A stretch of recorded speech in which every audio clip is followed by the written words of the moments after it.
Ich brauche meinen Kraftort, wenn es mir nicht gut geht und mir der Boden unter den Füßen weggerissen wird. Ich bin Katharina. Mein Name ist Lilian. Ich bin Lea. In diesem Video zeige ich die Orte, an denen ich meine Energie wieder auftanke. Mein Kraftort ist der Reiterhof oder generell jeder Ort, wo Tiere sind. Für mich haben Tiere eine total besondere Bedeutung, weil sie so ein bisschen Entspannung und Ruhe widerspiegeln. Hier zu sein, lässt meine Gedanken so ein bisschen stillstehen für die Zeit, die ich hier bin. Also am allerwohlsten fühle ich mich auf dem Pferd und in der Natur. Ich merke, wenn mich was besonders doll stresst, dass ich im Stall und mit dem Pferd sehr gut abschalten kann. Hast du auch einen Kraftort? Dann schreib ihn mir in die Kommentare. Du kannst deinen Kraftort finden, indem du einfach mal herausfindest, an welchem Ort du dich besonders gut fühlst. Und den Ort sollte man so oft wie möglich die Woche besuchen. Ich glaube, man findet seinen Kraftort nicht, der Kraftort findet einen. Jetzt komme ich in meinen Instagram-Modus. Ja, das Paradies auf Erden ist für mich auf dem Rücken der Pferde. Auf meinem Motorrad. Die ganze Erde, weil jeder Ort seinen Charme und seine Magie hat. Ein Ort, der mich jedes Mal wieder verzaubert, ist die Kugelbake in Cuxhaven. Da ist eine ganz besondere Stimmung. Man sitzt quasi am Meer und hört das Meeresrauschen. Mir fällt oft schwer loszulassen und hier kann ich richtig durchatmen.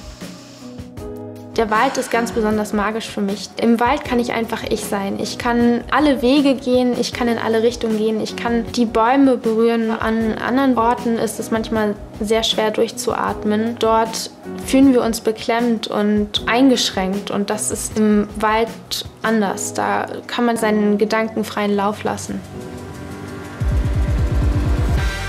Am Motorradfahren fasziniert mich die Freiheit und dass man einfach losfahren kann, ohne Ziel und der Weg das Ziel ist.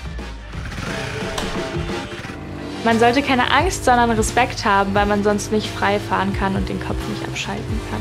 Mein Motorrad heißt Luise, weil meine Schwester mich seit Jahren so nennt und ich sie so immer dabei habe. Wenn du deinen Führerschein machst und Motorrad fahren möchtest, dann lass dich auf keinen Fall unterkriegen von keinen Männern und von keinen anderen Frauen und von niemandem. Ich werde richtig gerne mal auf die Rennstrecke mit Luise.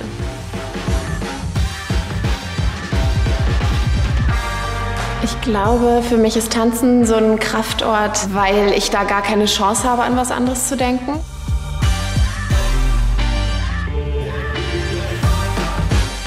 Egal in welcher Stadt, in der ich gelebt habe zu dem Zeitpunkt, ich habe immer getanzt. Das war was stetig bei mir war. Heute sind wir hier im Café meiner Eltern. Das Café ist ein Ort, in dem ich jede freie Minute meiner Zeit gerne verbringe und mich mit Leidenschaft mit einbringe. Ich sehe die Arbeit im Café gar nicht wirklich als Arbeit an. Sie ist eher ein Hobby oder eine Freude, eine Leidenschaft, der ich dann nachgehe neben meinem Studium. Und das Café ist ein Ort, den ich mit meiner Familie und meiner Heimat verbinde. Und er gibt mir ganz viel Kraft und Liebe. Und meine Familie ist ein sehr wichtiger Teil meines Lebens. Ich bin ein absoluter Familienmensch und es gab auch schon viele Momente, an denen es mir nicht gut ging. Und in diesen Zeiten habe ich dann auch gelernt, wie wichtig es ist, dass man Leute hat und Menschen hat, die zu einem halten und die einen genau dafür lieben, so wie man ist. Damit deine Familie auch vielleicht mehr zu einem Kraftort wird, wäre es toll, wenn ihr den Austausch sucht und Zeit zusammen verbringt. Um deinen Kraftort zu finden, rate ich dir, dich von deinem Herzen leiten zu lassen. Sehr kitschig. Abonniere den Kanal für mehr Tipps. Richtig glücklich war ich das letzte Mal bei mir zu Hause, wo ich ganz viele Freunde empfange. Als wir uns einen schönen Abend gemacht haben und über vergangene Geschichten erzählt haben. Ich glaube, so einen Moment, in dem ich richtig glücklich war, kann ich gar nicht sagen, sondern eher viele kleine. Also ich bin jeden Tag wegen irgendetwas glücklich und für irgendetwas dankbar. Der beste Ort, um auch mal traurig zu sein, ist mein Bett. Der beste Ort zum Traurigsein ist der Wald für mich. Ich glaube, man sollte sich die Zeit und den Raum nehmen, überall traurig sein zu dürfen, weil Trauer eine schöne Emotion ist, die man ausleben sollte. Mein Tipp für andere Frauen, die einen Ort zum Auftanken suchen, ist, dass sie sich überlegen sollten, wo fühlen sie sich am wohlsten, wo können sie am ehesten sie selbst sein.